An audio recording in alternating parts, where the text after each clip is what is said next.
بسم الله الرحمن الرحيم. الحمد لله رب العالمين الرحمن الرحيم مالك يوم الدين بسم الله الرحمن الرحيم الحمد لله رب العالمين والعاقبة للمتقين ولا عدوان إلا على الظالمين وأشهد أن لا إله إلا الله ولي الصالحين وأشهد أن سيدنا وعظيمنا محمد رسول الله صلى الله عليه وعلى آله وصحبه ومن تبعهم بإحسان إلى يوم الدين.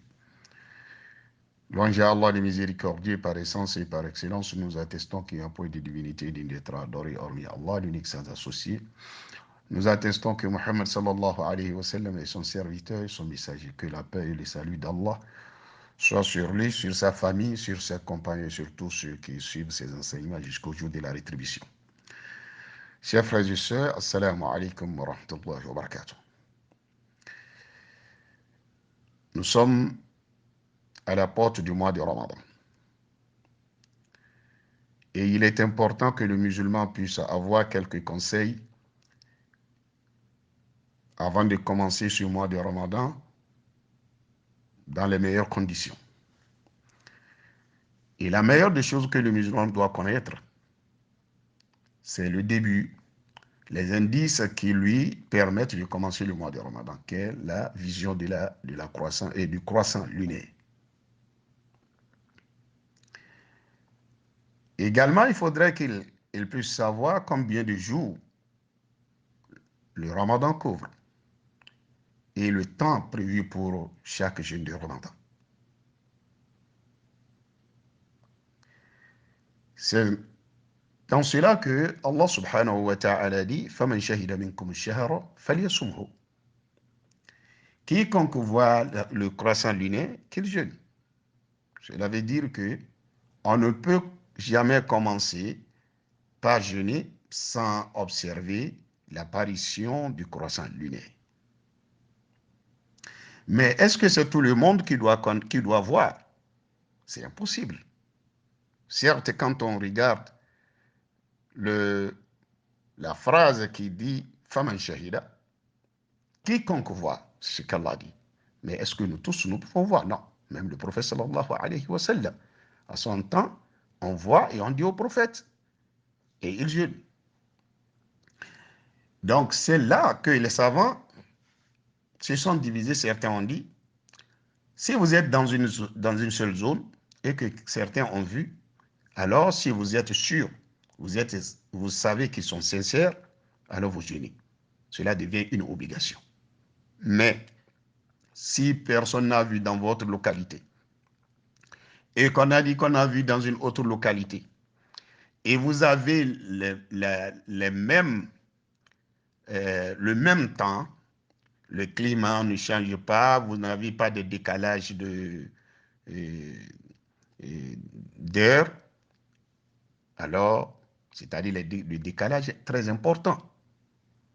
Si c'est le décalage d'une heure, 2 heures, 3 heures, c'est compréhensible. Vous pouvez les imiter également, comme Ibn Taymiyyah l'a dit. Et également, la majeure partie des grands savants. Concernant les quatre écoles de la jurisprudence islamique. Mais quand il s'agit de régions où il y a trop de décalage, alors là, il faudrait que vous vous contentiez de ce que vous-même, vous avez vu ou ceux qui sont à côté de vous. Comme cela s'est passé au temps de Sahaba, où il y a un Sahaba qui a été envoyé, il dit j'ai été envoyé à Cham, qui couvrait aujourd'hui la Syrie et toute la zone. On appelait Cham en ce moment-là.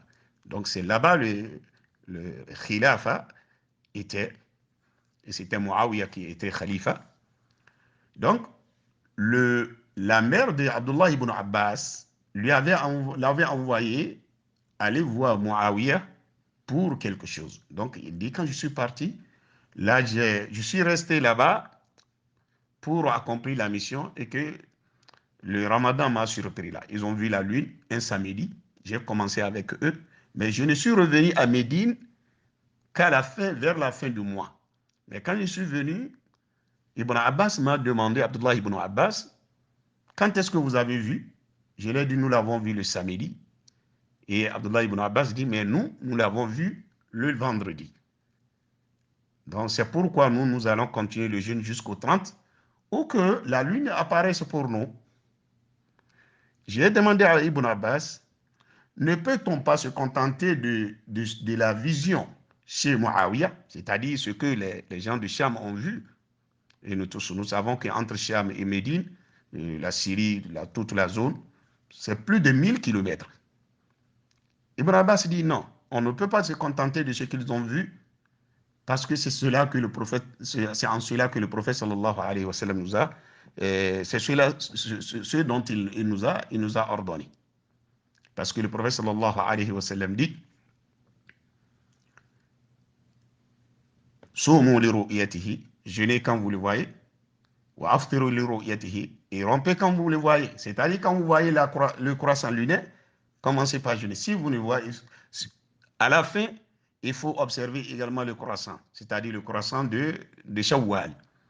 Mais quand vous ne voyez pas, quand comment dirais-je, les nuages vous en empêchent, allez compléter le mois de Sha'ban à 30 jours. Donc, comme nous n'avons pas vu et qu'il y a une distance très importante entre nous, nous n'avons pas eu l'information à temps. Si dans la même nuit, peut-être, les savants disent que si c'était dans la même nuit qu'ils avaient appris, ils pouvaient commencer. Mais comme ils n'ont pas appris, et ils ont commencé après, donc ils ne sont pas obligés de suivre le rythme des gens du Shab.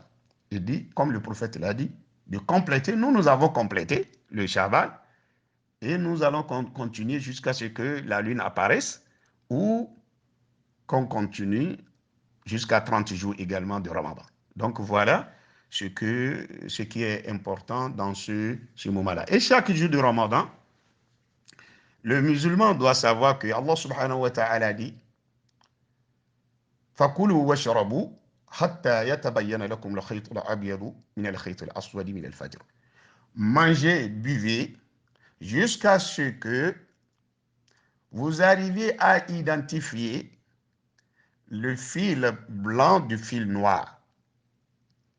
Qu'est-ce que cela veut dire? C'est-à-dire jusqu'à ce que vous mangez la nuit, jusqu'à ce que la lumière commence par faire disparaître l'obscurité, c'est-à-dire après la prière du soir. Maintenant, quand est-ce qu'il faut rompre? Le prophète sallallahu alayhi wa sallam dit إِذَا أَقْبَلَ اللَّيْلُ مِنْ هَا هُنَا إِذَا أَقْبَلَ اللَّيْلُ مِنْ هَا هُنَا. Et il a montré le couchant. وَأَدْبَرَ النَّهَارِ مِنْ هَا هُنَا. Et il a monté avec son doigt également. فَقَدْ أَفْتَرَ الصَّائِمُ أَوْ وَغَرُبَتِ الشَّمْسِ فَقَدْ أَفْتَرَ الصَّائِمُ. Il dit quand le soleil disparaît, alors le jeûne a rompu. Donc, ce n'est pas affaire de calculer le nombre d'heures qu'on a fait, mais il faut chercher le moment, la période de soubh, quand est-ce qu'on commence la prière de soubh et au moment où Maghrib commence. Donc, on ne doit pas chercher à calculer le nombre d'heures qu'on a faites, mais on regarde la période entre la prière de soubh et la prière de Maghrib. Et ceci pour répondre à ceux-là qui disent non, que Allah a dit Summa atimmu siyama ila al-layl, que Allah subhanahu wa ta'ala dit c'est jusqu'à la nuit qu'il faut jeûner. Ça, c'est une mauvaise compréhension du Coran. En notant qu'on ne peut pas comprendre le Coran sans passer par les hadiths. Parce que ce sont les hadiths qui nous expliquent le Coran. Et c'est ce que le prophète sallallahu alayhi wa sallam a dit pour expliquer cette partie-là. Le prophète dit quand le soleil disparaît, c'est fini. Donc, c'est comme cela, nous allons jeûner, soit c'est 30 jours, soit c'est 29 jours. Alors, si vous avez des gens qui sont à côté de vous, et qu'aujourd'hui nous avons, avec la technologie, la mondialisation, tous les pays aujourd'hui, qui n'ont pas trop de décalage horaire peuvent se compléter quand les autres ont vu. Si vous avez l'information et que vous n'avez pas trop de décalage, vous pouvez les suivre. Il n'y a pas de problème à cela. Et nous tous, nous savons qu'aujourd'hui, avec la technologie, tout est possible. À leur temps, il n'y avait pas les moyens pour que l'information vienne à temps. C'est pourquoi beaucoup de savants disent, si vous n'avez pas trop de décalage, comme ceux qui sont dans la nuit, ceux-là sont dans la journée, ça c'est autre chose. Mais quand vous êtes tous sur le même décalage, si ce soit 2 heures ou 3 heures, il n'y a pas de problème à ce que vous acceptiez ce que les autres ont vu. Et après le mois de Ramadan, et le mois de Ramadan doit s'étendre jusqu'à 30 jours ou 29. Et également, il faut chercher, tel qu'on a cherché au début, à la fin c'est comme ça, il faut chercher le croissant lunaire, peut-être pour voir si le mois de Ramadan va s'arrêter le 29 ou continuer jusqu'au 30. Là, nous allons chercher l'apparition de la lune de Shawwal. Donc c'est cela qui va nous renseigner sur la fin du mois de Ramadan. Soit on ne voit pas la lune de Shawwal, et on continue, on ferme 30 jours, soit on voit la lune de Shawwal, le 29e, et on cesse de jeûner et on entre dans la fête. Qu'Allah subhanahu wa ta'ala exauce le jeûne de chacun, qu'Allah subhanahu wa ta'ala nous donne la santé, les moyens pour y arriver et qu'il nous assiste dans toutes nos occupations. Wallahu a'lam wa sallallahu ala sayyidina Muhammad wa ala alihi wa sahbihi ajma'in. Wassalamu alaikum wa rahmatullahi wa barakatuh.